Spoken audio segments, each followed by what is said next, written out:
శేషు గారు, ఎన్డీఏ ప్రభుత్వం నిన్న పార్లమెంట్లో ప్రవేశపెట్టిన 3వ బడ్జెట్లో తెలంగాణ రాష్ట్రానికి పూర్తి స్థాయిగా అన్యాయం జరిగింది చెప్పాలి. తెలంగాణ పదమే ఎక్కడ కూడా రాలేదు. తెలంగాణ రాష్ట్రం నుంచి 2 కేంద్ర మంత్రులు ఉన్నారు, కిషన్ రెడ్డి కావచ్చు లేకుంటే బండి సంజయ్ కావచ్చు. సో ఇద్దరు ప్రాతినిధ్యం వహిస్తున్నప్పుడు కూడా బడ్జెట్ విషయంలో పూర్తిగా అన్యాయం జరిగింది. సో దీనిపై మీరేమంటారు? జయస్వరాజ్ వరల్డ్ టీవీకి స్వాగతం. మోడీ ప్రభుత్వము కేంద్రంలో 3వసారి అధికారంలోకి వచ్చిన తర్వాత ప్రవేశపెట్టినటువంటి పూర్తి స్థాయి బడ్జెట్ ఫైనాన్షియల్ ఇయర్ 2024-25 ఆర్థిక సంవత్సరానికి ప్రవేశపెట్టినటువంటి ఈ బడ్జెట్లో దాదాపు 48,20,512 కోట్ల రూపాయలతోటి బడ్జెట్ ప్రతిపాదనలు చేశారు. బడ్జెట్ ప్రతిపాదన చేస్తున్నప్పుడు నిర్మలా సీతారామన్ గారు చేసినటువంటి తన మొదటి ప్రసంగంలో చెప్పినటువంటి మాట ఏంటంటే, ఈ బడ్జెట్ ముఖ్యంగా 4 అంశాలపైన దృష్టి కేంద్రీకరిస్తున్నట్లుగా చెప్పారు. ఒకటి ఉద్యోగాల కల్పన, రెండోది నైపుణ్యాల అభివృద్ధి, మూడోది ఎంఎస్ఎంఈలకు ప్రాధాన్యత ఇస్తున్నాము, నాలుగోది మధ్యతరగతి ప్రజలను దృష్టిలో పెట్టుకుని ఒక 9 అంశాలకు ప్రాధాన్యతనిస్తూ ఈ బడ్జెట్ ప్రవేశపెట్టినారని చెప్పారు.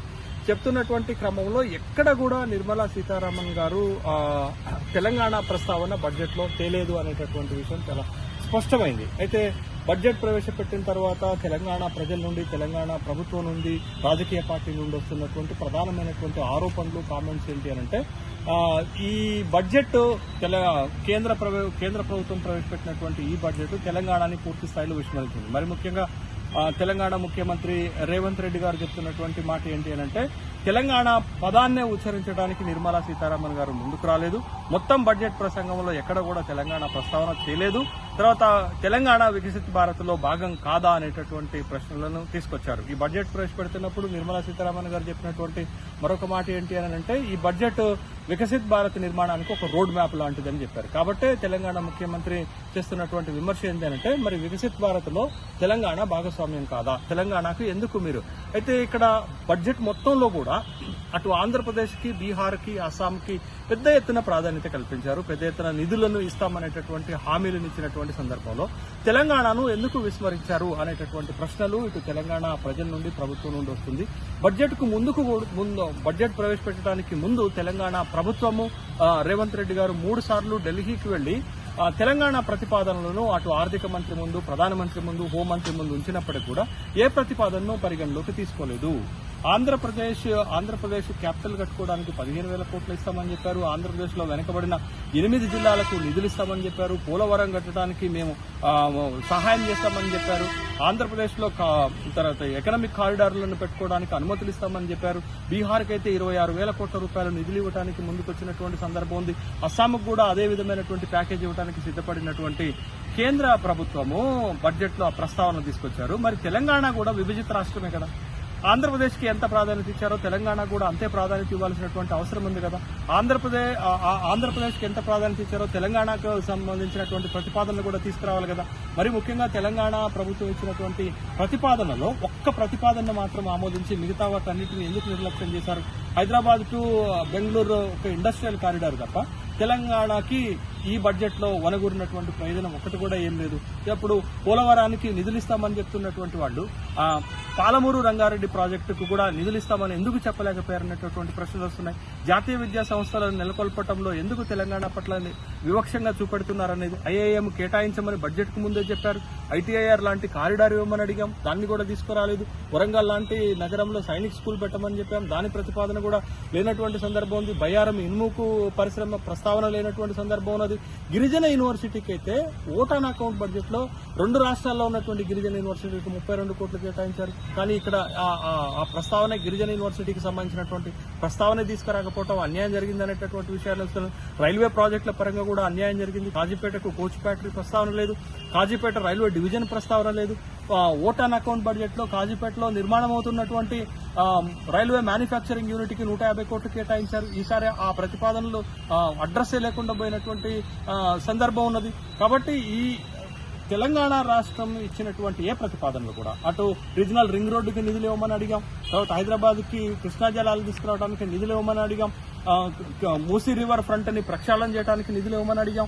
కానీ ఇవేవి కూడా పరిగణనలోకి తీసుకోకుండా తెలంగాణ రాష్ట్రానికి అన్యాయం చేసినట్టుగానే భావించాలి.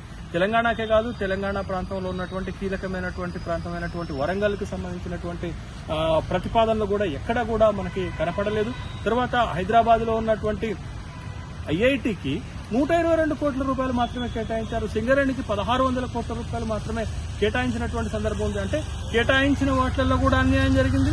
మన ప్రతిపాదనలు కూడా పరిగణలోకి తీసుకున్నటువంటి సందర్భం ఉన్నది. అటు ఆంధ్రప్రదేశ్కి నిధులు ఇవ్వద్దని ఎవరు అనట్లేదు, బీహార్కి నిధులు ఇవ్వద్దని ఎవరు అనట్లేదు.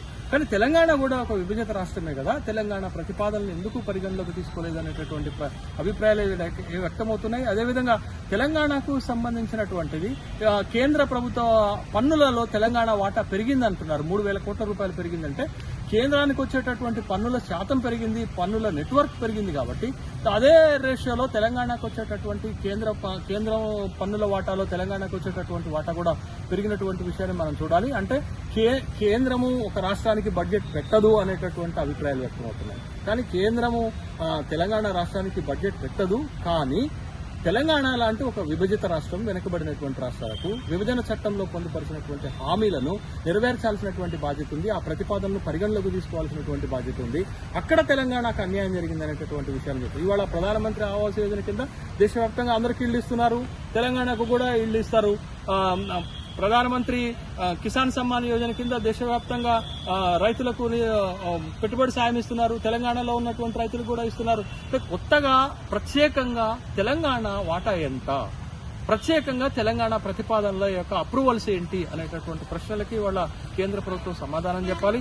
ఇవాళ ఆంధ్రప్రదేశ్ తర్వాత బీహార్ ఎట్లయితే కేంద్ర ప్రభుత్వాన్ని మోస్తున్నాయో, ఎట్లయితే కేంద్ర ప్రభుత్వాన్ని నిలబెడుతున్నాయో, తెలంగాణ రాష్ట్రం నుంచి కూడా భారతీయ జనతా పార్టీ 8 మంది ఎంపీలను గెలిచారనేటటువంటి విషయాన్ని భారతీయ జనతా పార్టీ కానీ కేంద్ర ప్రభుత్వం కానీ మర్చిపోకూడదు అనేటటువంటి విషయాన్ని గుర్తు చేస్తున్నాం. ఎందుకంటే తెలంగాణలో ఉన్నటువంటి 17 లోక్సభ స్థానాల్లో ఒక లోక్సభ స్థానాన్ని పక్కన పెడితే సగానికి సగం లోక్సభ స్థానాలు మీరే గెలిచారు కదా, తెలంగాణ ప్రజలు కూడా మిమ్మల్ని గెలిపించారు కదా.